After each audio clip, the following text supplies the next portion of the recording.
Welcome, welcome, welcome. And we're back. Hey, Thomas, you know what, man? I think we're doing something right. All right. I think we're doing something right, man.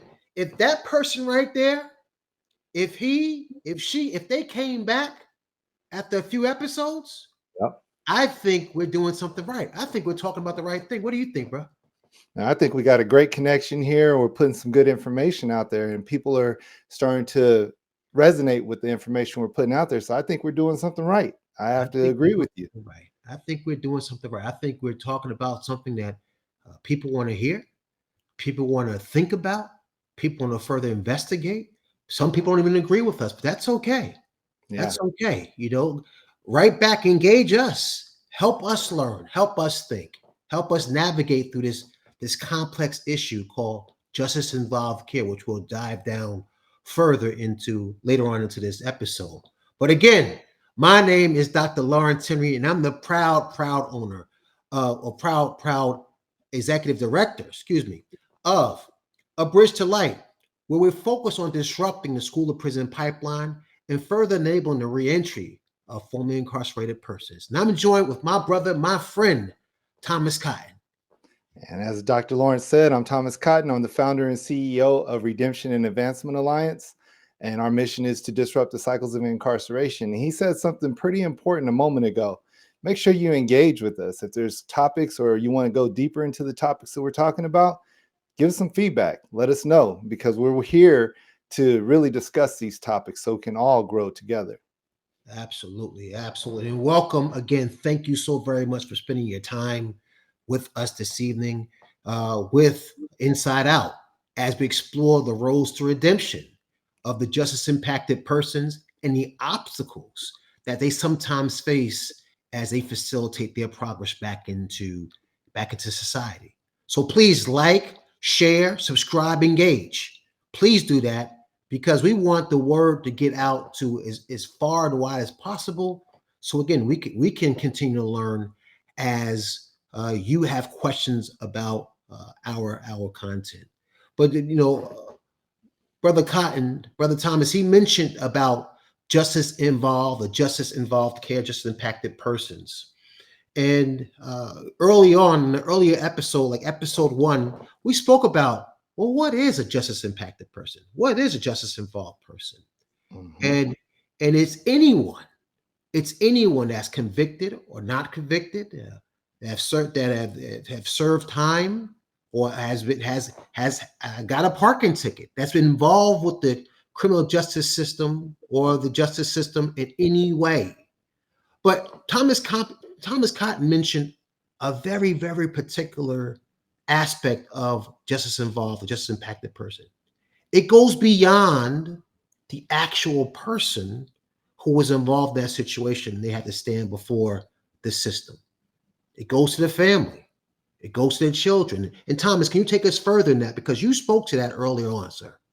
Yeah, when we think about the justice impacted person, there's the system that we all see people getting incarcerated, and it impacts more than just the person who's arrested at that moment. That's right. It impacts their family, their children, the people who love and care for them.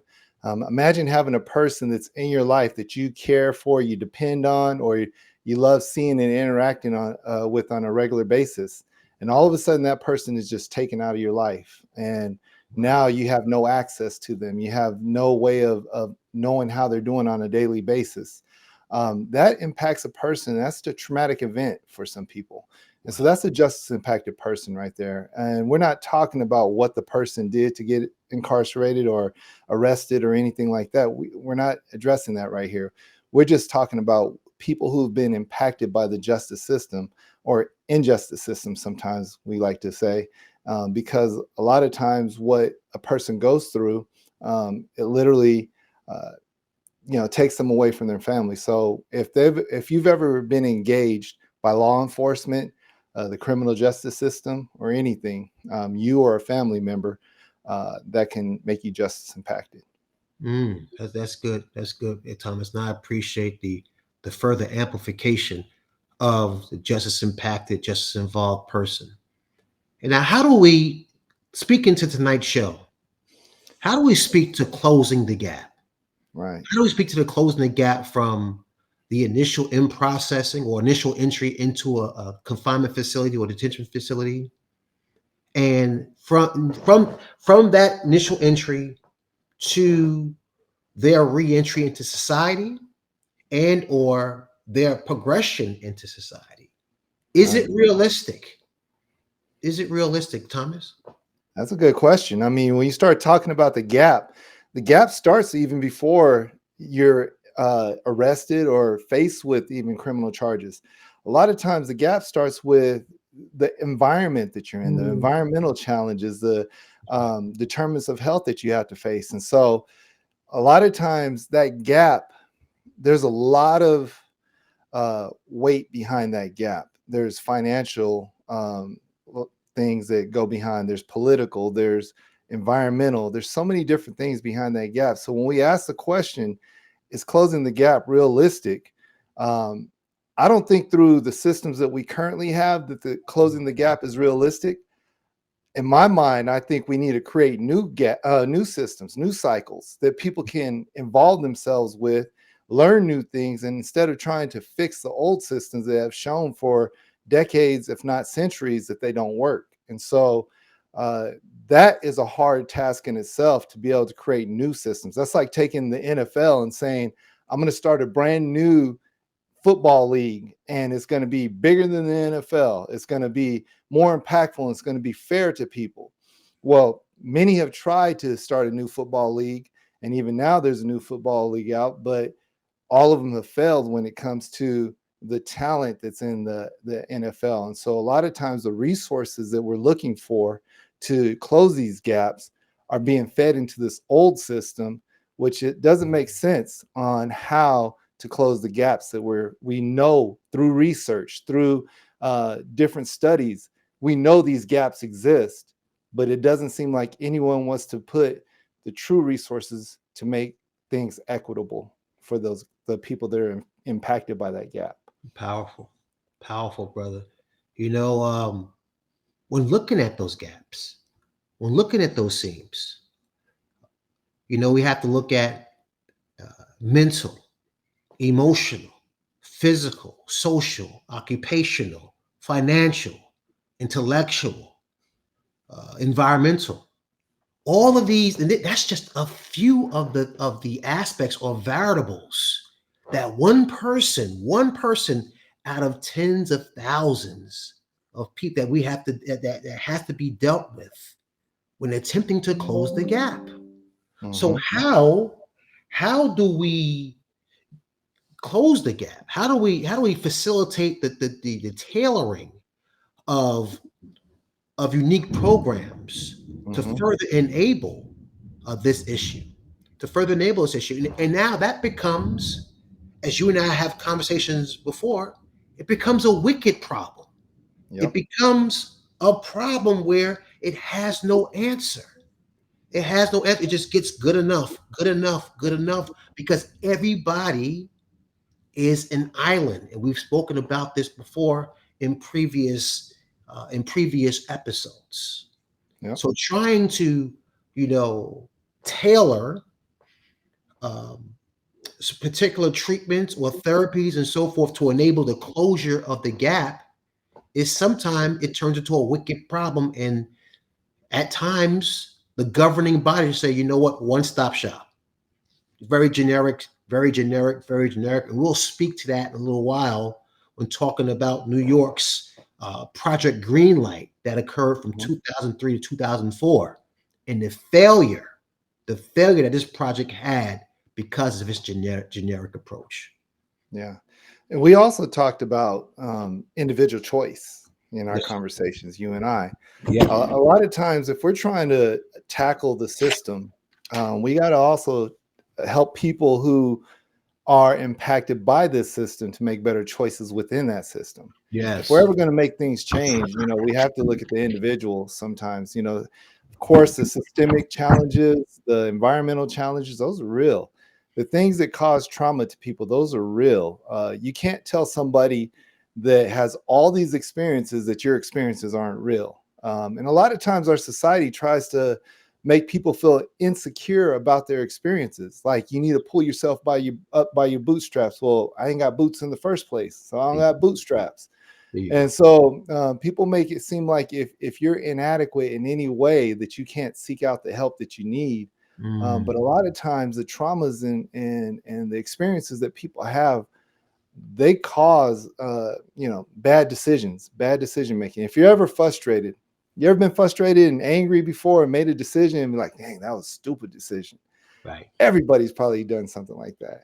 So we Yes. got to start helping the person impacted by these situations make better decisions, on top of trying to figure out ways that they can deal with the systemic issues they deal with that you brought up: the transportation, the environmental, the jobs, the all these other things. But the individual also has to hold some accountability to that.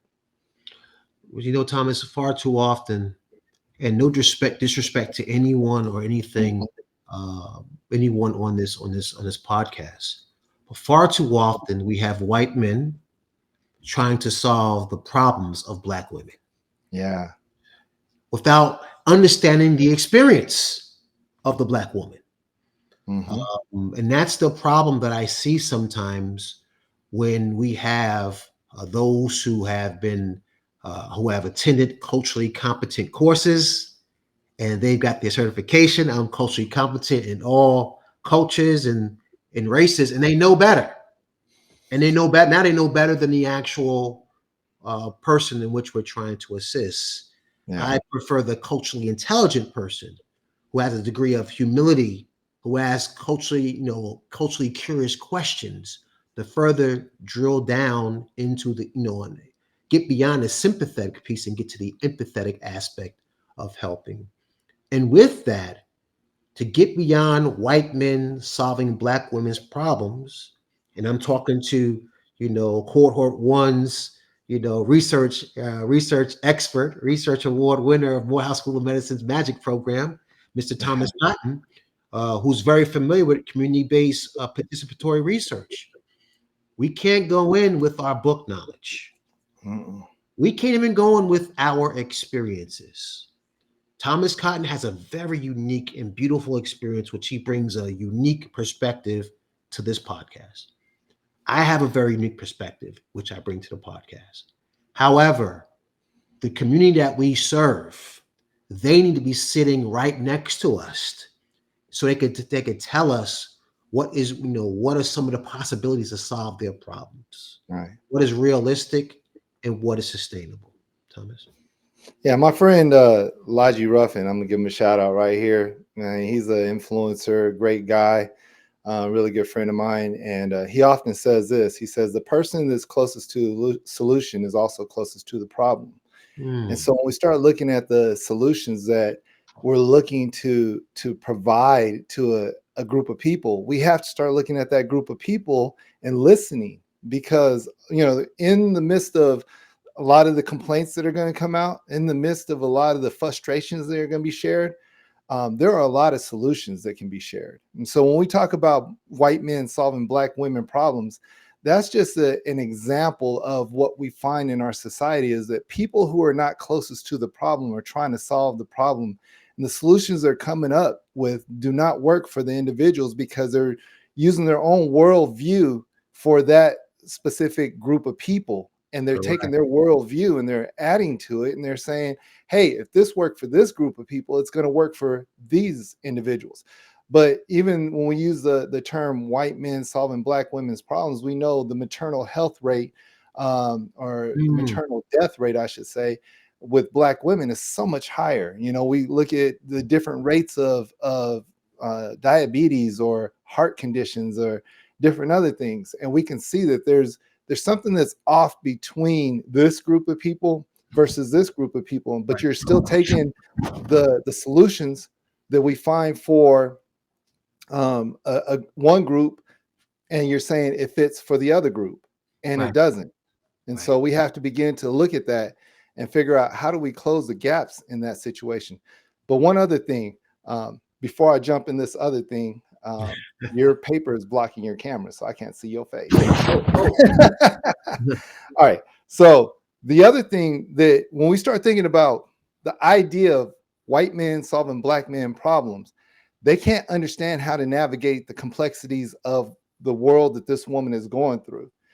So when we start looking at people who are just as impacted, and we start saying the same solution that I went through in my upbringing and how I lived, you should be able to navigate that.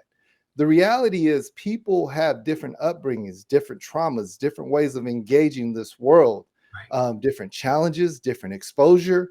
And so you can't take a one size fits all approach. You Right. have to begin to understand the grouping of these people. They all have similar stories and experiences, like you and I. We shared our stories. We're two different people, but our redemption and what we talk about, the redemptive process, is similar. I Yes. went one way and served time one way, and you went another way and served time another way. Yes, sir. But here we are, we come back together because in the complexities of our world, there's similar foundations that we have that we can talk. But the other part that makes this so good is you and I have conversations offline that help us to understand each other's world. Yes, That sir. way we can come here and now we can express ourselves freely, understanding that both of us are still trying to get to the same place and help others get to that place. Oh, wow. Beautifully said, brother. Beautifully said. And thank you so very much for sharing that. And, just speaking to just the no frills, one stop shop. I mentioned this earlier as far as Project Greenlight, New York's Project Greenlight from 2003 to 2004. And what they attempted to do was to compress sometimes years of treatment, years of examinations into months. And, and it was a very cost effective approach, which possibly got the attention of lawmakers, of the political determinants of health, because it's saving money and we're doing something. We're doing something to facilitate reentry. But they fail to incorporate, service agencies to facilitate the bridging necessary to enable the transition from a correctional facility into living in an environment or in a community. Also, they did not use best practices or evidence-based practices. So it was very generic, no frills approach. It didn't take in consideration various times as far as learning disabilities and cultural issues. And you spoke about that. You hinted to that. So we have to be in its various other aspects of what contributed to Project Greenlight's failure, but that's just a few of the issues. You can't treat the returning citizen and say, as Thomas Cotton said about 2 episodes ago, just getting them a job or giving them money, it will fix their problems. Right. Thomas and I had a conversation a couple days ago with respect to fiscal literacy, and then that's the big thing now. Fiscal literacy, and there's nothing wrong with fiscal literacy. Yes, we need all be aware of how money works in the greater system outside of our pocket. However, if you're socially inept, if you're socially inept and you cannot navigate the complexities of society, of everyday life, then what good is being fiscally literate if you can't navigate just simple conflicts or simple disagreements or discomforts of life? Right. So it goes well beyond fiscal literacy. How are we socially literate? How do we take a position as far as facilitate the social literacy of those returning citizens and those that are in danger to enter the school to prison pipeline? Because today, a lot of the youth do not have good coping skills when it comes to conflict and so forth. Thomas? Mhm. Like, subscribe, share. We got some good information coming on, and we want you all to make sure you like, subscribe, share. We appreciate all those who have already subscribed to our channel. We're going to continue to put out great content for you all. So I just wanted to drop that in before I jump into some of the things that Dr. Lawrence is talking about. We have to understand simplifying solutions is not the solution. We can't Mhm. simplify the challenges that we face, and A lot of times, those who don't have an understanding of what is really going on with people who are just impacted will not ever be able to find solutions that will help meet the many challenges. Now, they'll be able to have some successes. There's plenty of programs out there that have successes, but then are they really going after um, changing the cycle or creating new cycles for everyone that's involved? I'll give you an example. There's a prison entrepreneur program. I'm not talking, I love what they do, but they only focus on a certain group of people, and they don't have um, the capacity to help a lot of people. They'll solve one issue for a type of person, and they'll miss out on a lot. And that goes for every program. And I think when it comes to all these programs, what we do is we compete with one another. I say we because I'm a part of this programs. My organization is part of these programs. Your organization is a part of these programs. Right. But if we collaborate and we begin to see how we can prepare people to better engage the solution that provides, and PEP can receive them, and they have a program that's been proven, then maybe we can help people with not only their financial literacy, but their business acumen, their way of establishing something that's going to help them create generational wealth. And that'd Yeah. be great. Because a lot of times when we're looking at this situation, we ask the question, is closing the gap, is it realistic? And so we have to understand that if we're going to close this gap, there's not a simplified solution. That's right. And so we're going to talk more about solutions coming up, but we have to think about this. Right. Is if a person is in poverty or raised in poverty, and then can they jump from poverty to the middle class? And even if they jump to the middle class, do they have what Dr. Lawrence said, the ability to function within that middle class, that the understanding, the financial literacy, the everything that's going to take to function in the middle class and not live from check to check and have all these cycles continue on, even though you make a little bit more money. Yeah. Wow. Wow. Great, man. Great. When you were talking, it made me think about violence. When we think about violence, we just think about maybe somebody punching somebody or kicking somebody down or something that's extreme, sexual violence and so forth. But there could be violence in policies. Mm-hmm. There could be violence to prevent a group. That's the operative term in violence, is to prevent somebody or something from doing something. And I thought about this a theory called the triangle of violence, where structural violence speaks to policies which prevent, because of one's race, because of one's age, gender, culture, you name it, because of one's unique identity. They're not afforded the same opportunity as another group would.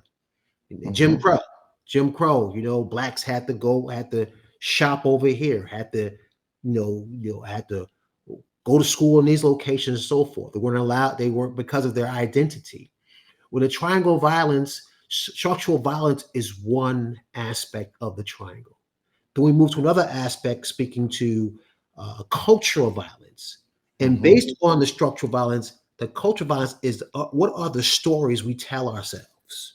What is the narrative which supports that group, which speaks to another aspect of the triangle violence, which is the physical violence, which is very overt.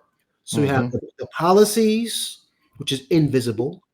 You have the narratives, the cultural violence, which with the stories we tell ourselves, which justifies the overt or visible violence in which this group, namely our returning citizens, experience. Right. There's policies, there's narratives, and there's physical violence, physical barriers, which prevent them from achieving their aspirations. They've served their time. Now they want an opportunity, like all of us, to move forward and live and get on with their lives.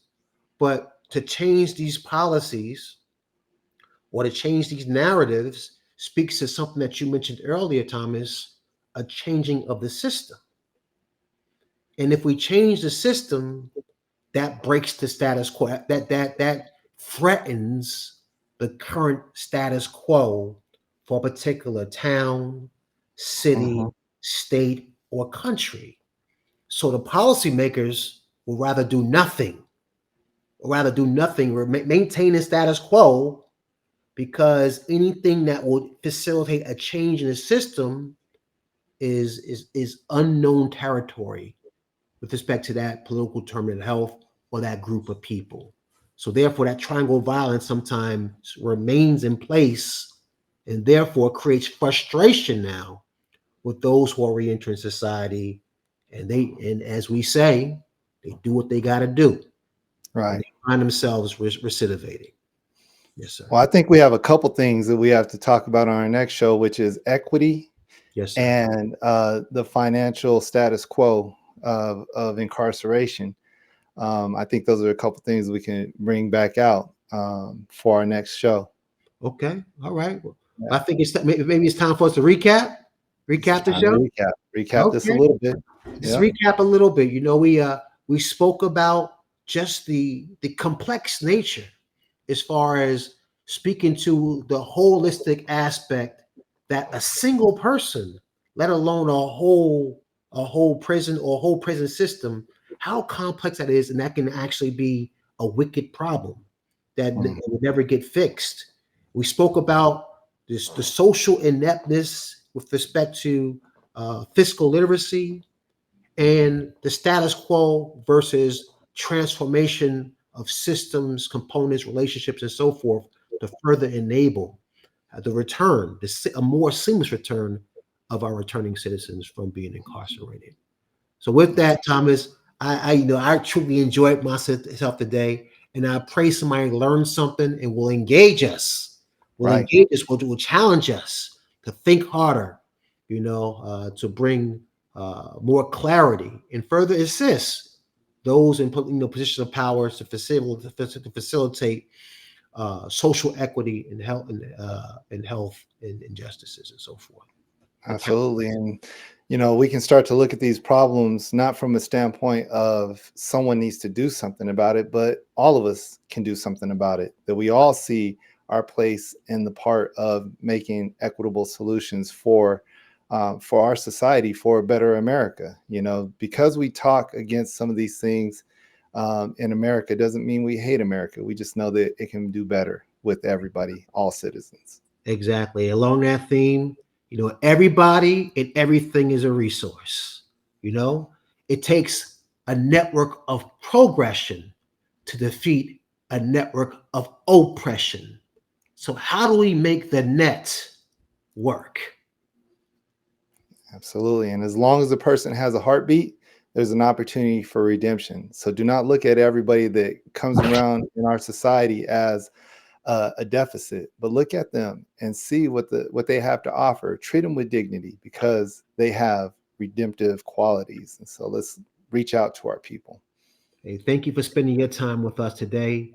And we pray that something we said will resonate with you and you call and take action in the future. Have a good night. Good night.